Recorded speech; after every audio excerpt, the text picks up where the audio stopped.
In the very beginning, I must congratulate and felicitate Dr. Regine as well as Dr. Shubhra and Cape Comorin Trust for organizing such a wonderful international conference. It was really wonderful the way the things are being presented in the conference. I had seen the abstract section and all. It was really very inspiring to have such intellectual conferences, even the COVID times, especially through the online way. So it's very fruitful. I think we are going to earn and learn definitely something from here. My presentation today is on Australian Aboriginal literature, and I would like to quote here from the poetry section of the Judith Wright. She's the one poet I had actually tried to focus so that I could show some illustrations or maybe some examples from there. So, with your kind permission and with due regards to all my audience, I would like to share my screen here.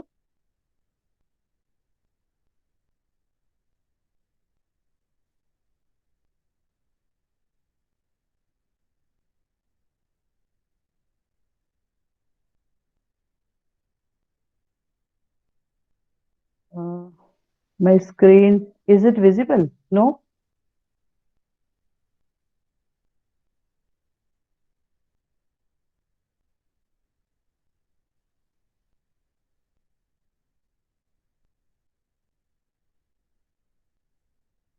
I think I need some help to share my screen. It's not coming up, though I have already opened up it on desktop.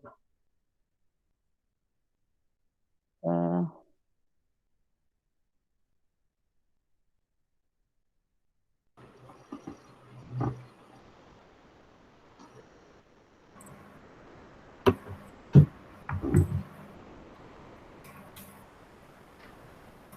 just a minute.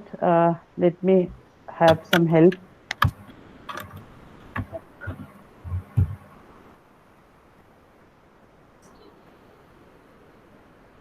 Uh, yes, now I'm with my screen. Uh, Okay. Okay. okay, is it visible now? Yes, ma'am. Okay, thank you so much. So the title of my presentation is Australian Aboriginal Literature with special reference to Judith Wright. With the introduction, I would like to introduce the continent Australia, which is also known as the oldest continent or the last of lands, according to the encyclopedia.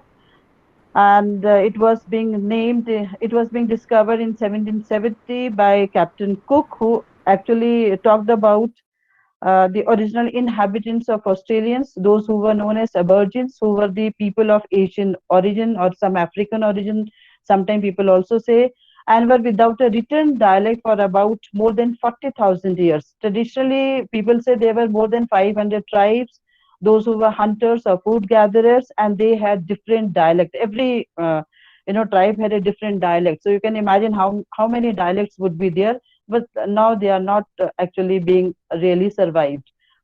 When we talk about the category of Aboriginal Australian, this term, which is being given by the Britishers in 1788, they talked about a principle, partes quaere ventrum. So this principle, which was given in the local dialect from the Caribbean island.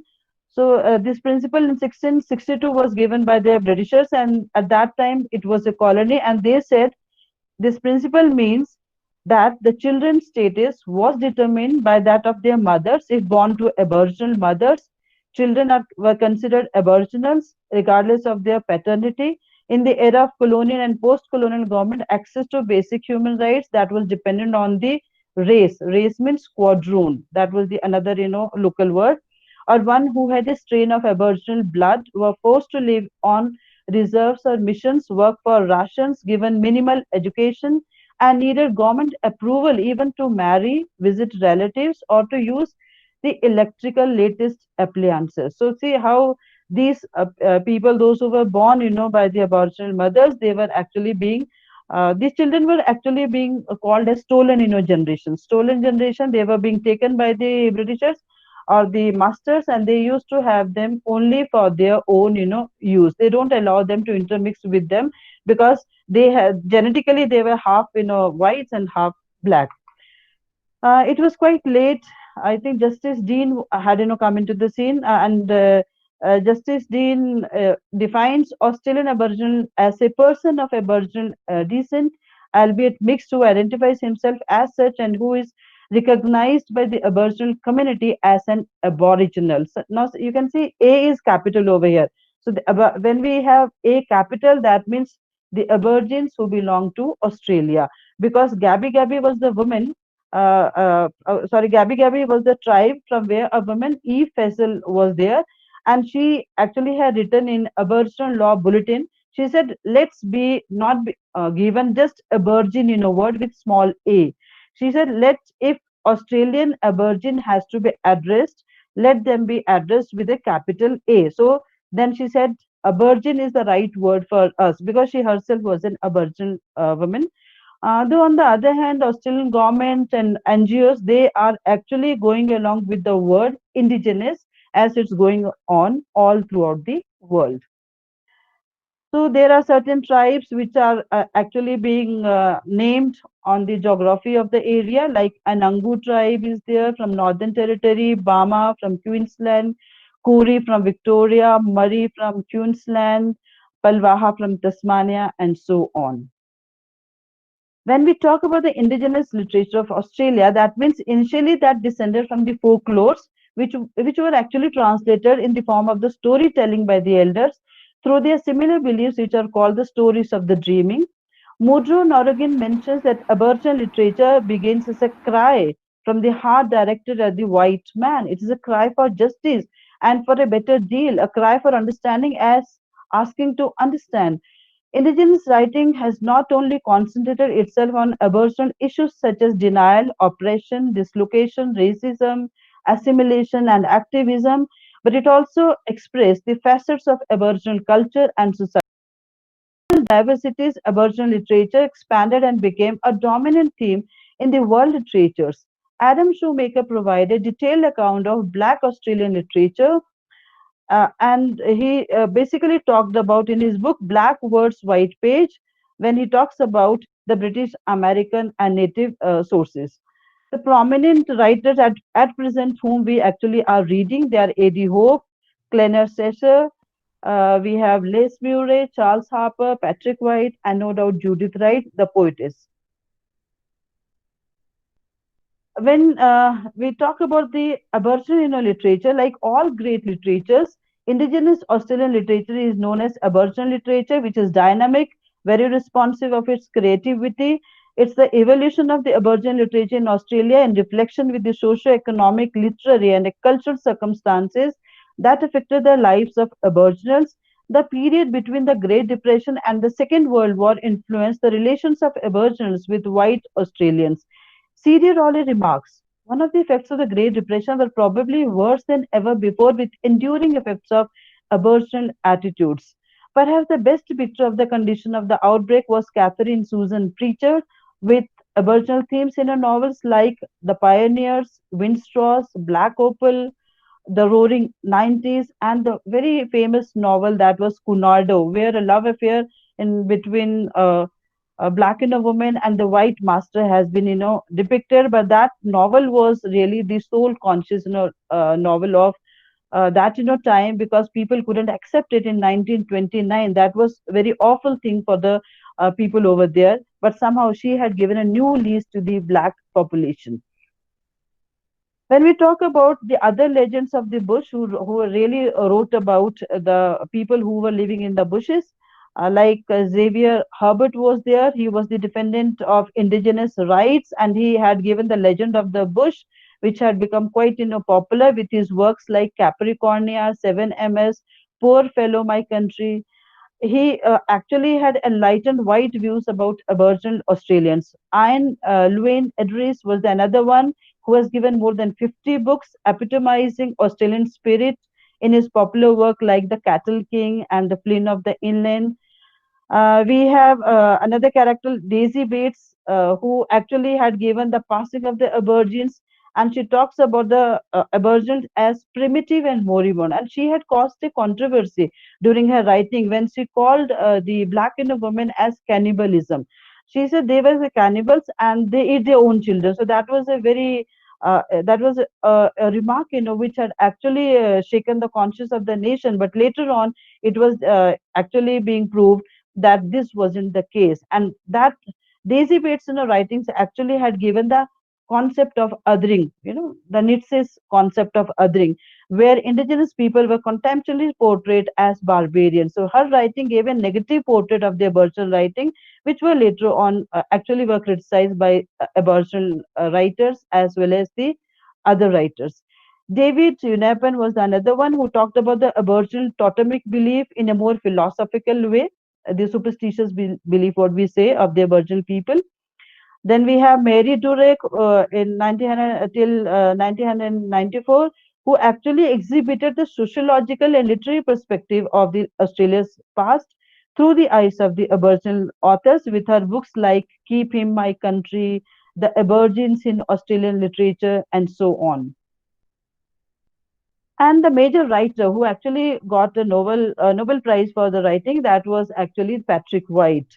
I think Patrick White, he was the one major Australian novelist with his popular novels like Wars, Riders in the Chariot, A Fringe of Leaves, The Memoirs of Many in One, was the one who had actually exposed Australian writing to the Western world, to the what do you say, Europe and America, and he got the Nobel Prize for Literature in 1973 for his fictional work. And his fiction was actually being based on the Aboriginal writing, his own exploration, the experiences, which he had in that dilemma where actually we were trying to outcast some humankind.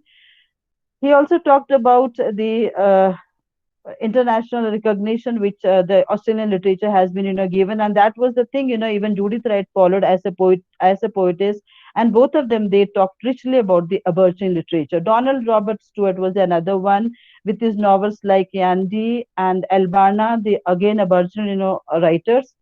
And they these all these novels, they highlighted the plight, and they actually make White to think about the black population.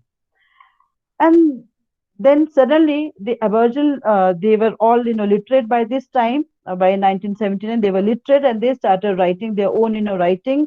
And then they actually talked about their own patriarchal thing. These people like Colin Johnson says in one of his book, Long Live Sandewara, or Dr. Wurudi's prescription for enduring the ending of the world. These books talked about the Aboriginal patriotism. They were very, very dedicated to the land of Australia. Traditional Aboriginal culture is now confined. Sorry to interrupt, Anita ma'am. Yes, sir. I'm sorry, but your slides are not moving.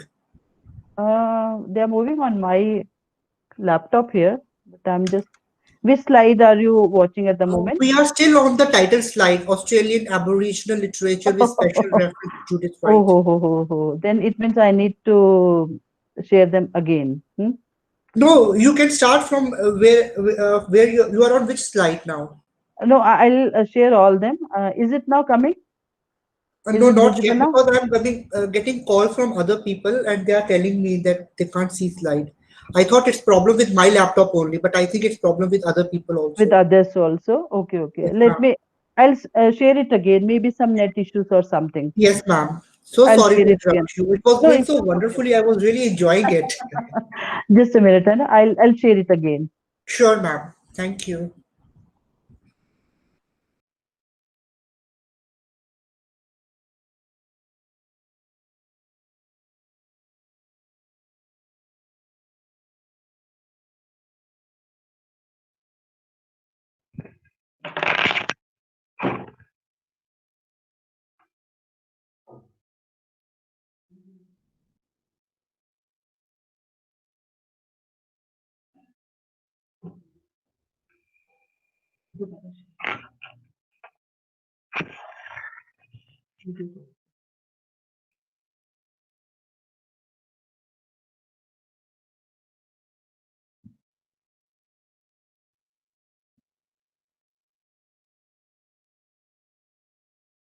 Hello.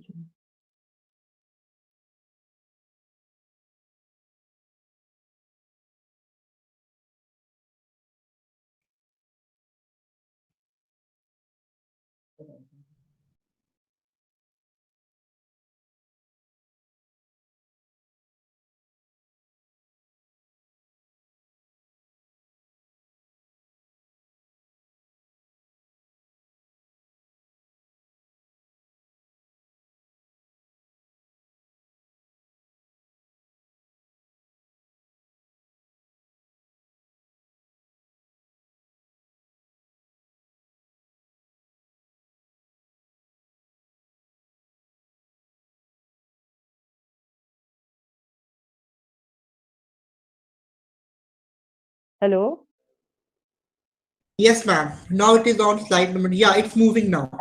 Okay, okay, fine. So I'll show you whatever I have covered so far. Yeah, Uh, that's fine, ma'am. I had already been taking notes, whatever you are saying, because okay. So I really like the I'll just show concept. the thing. This is the introductory slide which Okay. I was talking. And these were the Aboriginal people I was talking, those who were geographically being, named. This is the story of the indigenous literature, which I had already discussed. Aboriginal literature I was talking, Catherine Susan Pritchard. And then Mhm. comes the next one, Legend of the Bush. I think I was here. Oh, no, Yes, ma'am. no, I wasn't here. Or You were talking about Patrick White. okay, Patrick White. I think this is also covered up. Patrick White is the one. This is the slide. Is it visible now? Yes. Okay, Yes, ma'am. fine. Thank you Okay, so much, ma'am. Thank you thank so you. much. Thank you so much. And thank you, because at least you awoke me from the slumber. No. Okay. Okay. I was here talking about Patrick White, and uh, the one who had actually got the Nobel Prize for Literature, and he was the one who actually exposed whole the affair. That is what we say, Aboriginal writing to the Western world, and that was the moment when people actually had their own tension towards this side. And here we find another author, Judith Wright, as well as Donald Robert Stewart, who actually also started writing on Aboriginality. So it became a trend sort of thing, a fashion sort of thing at that moment. Then we'll come to the next one. This is what I was actually, talking at that moment. Aboriginal patriotism. These people, they give a new, direction to the people so that they could talk about the Aboriginal patriotism. Because now Aborigines, they were all educated and they had their own, notions, and they wanted to identify themselves with the Australian black Australian identity they wanted to have. So these people, the Aborigines, they started, writing like Uduguru, Nonukul, and all. And I think the leading author at that time was Judith Wright, who gave this movement, which is known as Zindi Warabok movement. It was very famous in a movement at that time, which was being inaugurated by Rex Omegamel and Ian Tilbrook's conditional culture. They actually tried to develop a truly indigenous white Australian culture using Aboriginal culture. That means the whites and the blacks now they were trying to assimilate and they were trying to give things together instead of any kind of racism or what do you say, the regionalism or anything. So this moment actually that was a consciousness which was being uh, talked about by the authors, by the poets, and they were actually talking about the landscape of Australia. Both of them, whites or the blacks, they started making their own identity and they started loving their own area, that is Australia. Like that, there were two tribes like Alcera and Orenta. They were two, tribes which actually fascinated the people because these were the two live, tribes at that moment, and Aboriginal poetry had come into the scene with this. Uh, the next slide is Aboriginal poetry, and the very famous Aboriginal writer is Oduguri Nonukul, who actually wrote about the poetry, and her book We Are Going was extraordinary, successful. She had given all the beliefs, the faith, which she had in her own environment. Actually, when she was being educated, she was known as Kath Davis, but that was the time, she said she wanted her own tribal, name. So this is her tribal, name which she had acquired later on when she became quite popular. And she was being actually guided by Judith Wright, one of the famous white poet. Though she was a white poet, Judith Arundel Wright, who wrote more than 56 volumes of poetry and short stories, but still she actually had a soft corner for the those tribes, those actually belong to Australia. She actually wanted to be one with them, and she fought for their thing. Even the authors like C.J. Dennis or Jack Davis, they had written poems. Even these poems, they do talk about Uduguru Nanukal. Like Dennis wrote Cat Walker in China, the Rainbow Serpent, the Uduguru. Even the Uduguru poem he had written. Jack Davis wrote People of Legends, where he had actually given all the Aboriginal people. Next one is disposition. Now, I would come directly to the poetry of Judith Arun Del Basic. And to introduce, I would say she is one of the Australia's most distinguished, best-loved poet like Kamala Das, and she's an ardent conservationist who unites in her poetry a vision of wholeness, a synthesis of body, mind, and spirit that stand counter to the alienation of modern life, to the literature under the influence of the images. She's basically an imagist poet, a symbolist, Ezra Pound. She actually followed Ezra Pound, Amy Lowell, or T.S. Eliot, and she has published, as I told you, more than 50 books. So let's see what kind of themes she had taken in her poetry. So the slides which you are going to follow now, they are the themes of her poetry. The very first is she is really pained on the disposition of aborigines when their lands has been taken and they have been thrown out into the bushes. So she says the operation of the aborigines and their displacement was the major concern in Wright's poetry, where she wrote in her autobiography, she says, "Kill us, for we can never accept you," the black said. "Kill us, or forget your own ambitions." In her poem Homecoming, she talks about the whites and she says they are to be blamed. And she wants to have she wants that whites should amend their habits and they should actually remember their own brethren, the artists, the aborigines, those who belong to Australia. "Brother, we dare not fail our load. Now brace your skeletons height and whole. Danger and power is ours, control and measure. Did we flower? Our flowers would kill, but that is not our place. Winter's perpetual gale we know no more. Shoulder the weight and stride and open the door." Even another poem for the loved and unloved, she talked about the darker aspects of these lives.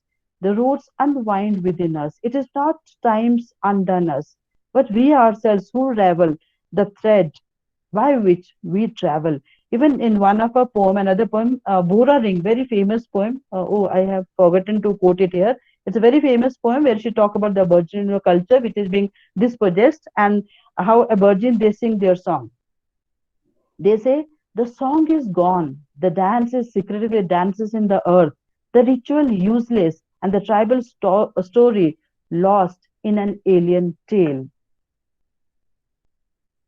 Her next thematic concern is the dark tribe. She has given a number of poems on aborigines, and she says she calls them the dark tribes. Like in one of her in a poem, Nigger's Lip, where actually they are being thrown down into a deep in a forest by the white settlers so that they can have their land, and how they scream actually and they fell down and they die. And she writes the poem which is very painful. She says, "Make a cold quilt across the bones and skulls, that screaming failing in flesh from the clipped cliff, and then were silent, waiting for the flies. Did we not know their blood channeled our rivers, and the black dust our crops ate was their dust? Oh, all men are one man at last." Even in one of her other in a poem, she talks about the Kulaman, she talks about the colonial throes, masculine orientation, the consciousness towards Aboriginal people. She also talked about their exploitation and dispossession when she says they look like people. That's the trouble. Judith, in one of her poems, The Dark Ones, talks about the color concern, the attitude. On the other side of the road, the dark ones stand. Something leaks in our blood, like the ooze from a wound, the night ghost of a land, only by day possessed, come haunting into the mind like a shadow cast. The next theme is the very popular theme in her poetry is racism. When she talks about symbolically and in a metaphysically in a way, and she talks about Cat Walker, Uduguru Nanukul, which I told you earlier, and she's an aborigine and she's a child. And as a child, she is not allowed to play with that child because she's a black child. So how later on Judith write a poem for her cat, my sister with the torn heart. You were one of the dark children I wasn't allowed to play with. Riverbank campers, the wrong color. I couldn't turn you white. So it was late I met you. Late I began to know they hadn't told me the land I loved was taken out of your hand. In another poem, Brigalow Country, she talks about the lonely world of the tribe. And she says, never get no money, for when I go hungry, never get no kisses, for when I feel sad, rooted like the Brigalows until I am dead. Something like Afro American poetry you would come across over here. Next one is the white guilt. She also talks about how the masters they had that guilt that they have actually displaced aborigines, and she wanted now to realize them into her poetry. She has written a very famous poem at Kulula, where she says, "Those dark-skinned people who once named Kulula knew that no land is lost or won by wars. For earth is spirit, the invader's feet will tangle in nest there, and his blood be thinned by fears." Judith articulates her sympathy with another poem that is Trapped Dingo, where she says, they crushed out your throat, the terrible song you sang in the dark ranges. Her another poem, Victim, is quite famous poem where actually she ironically remarks the shameful act of her ancestors. They are aging now, some dead. This is for a virgin, she's writing. In the third class suburbs of exile, their foreign accents continue to condemn them. They should not have expected more. Their faces, common to humankind, had eyes, lips, noses. That in itself was grave, seen through such a flame.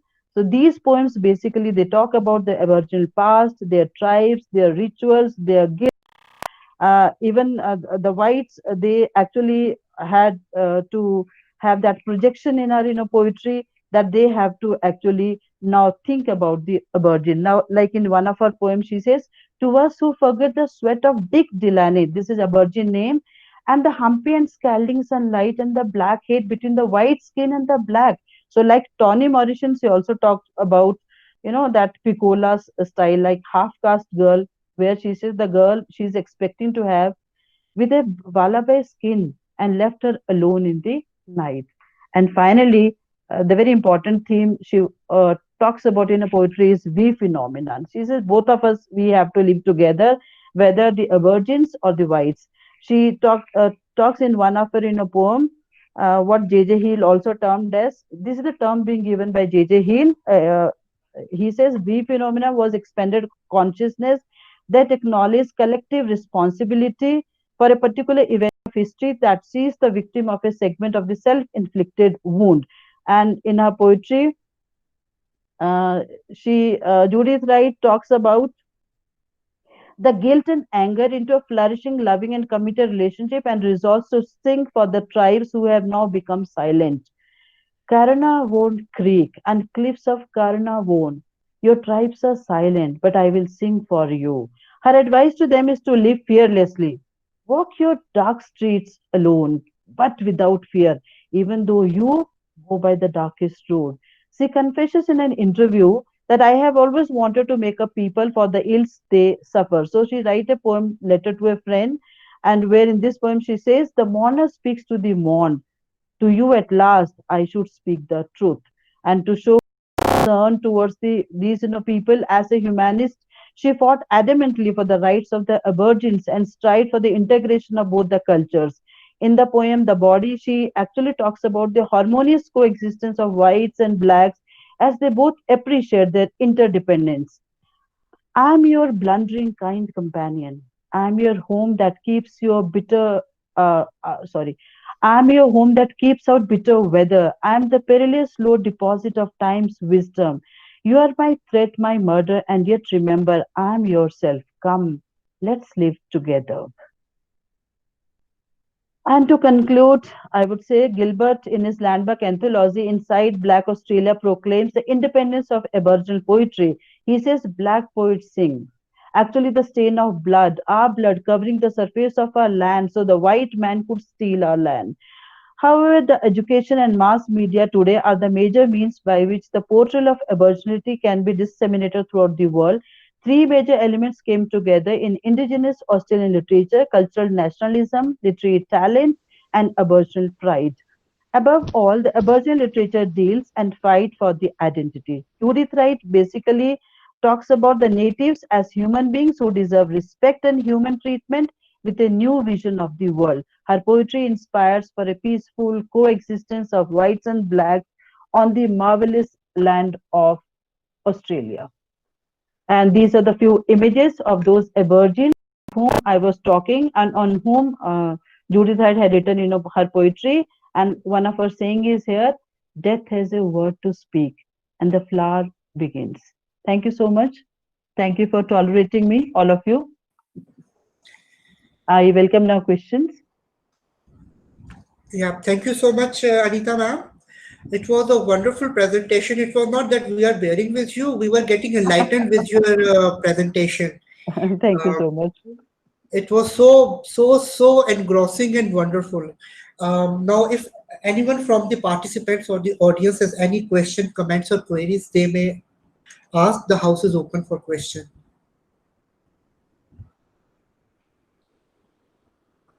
Anyone? I think Anita ma'am, they don't have any question, but I would like to, quickly brush up with what you have said. Ma'am, first of all, I would again and again, I'm quoting it that it was a fabulous presentation, and I really enjoyed thoroughly. And I wish if I could have your paper also, because I was writing down everything that you were telling here during your presentation. Thank you So so much. you start, sorry? Thank you so much. Yeah. You started with how the Aboriginal poetry literature started with the concept of otherness. Of course, Yes. usually the colonizers would write like this, and then the Patrick White and the evolution of Aboriginal poetry. Particularly, I really like this concept, the Aboriginal patriotism, right, Yeah, by Colin Johnson, which I guess has not had happened in other of the white colonies. yeah, Colonies, you're है ना? right. This Jindi Warbook movement particularly. Yes.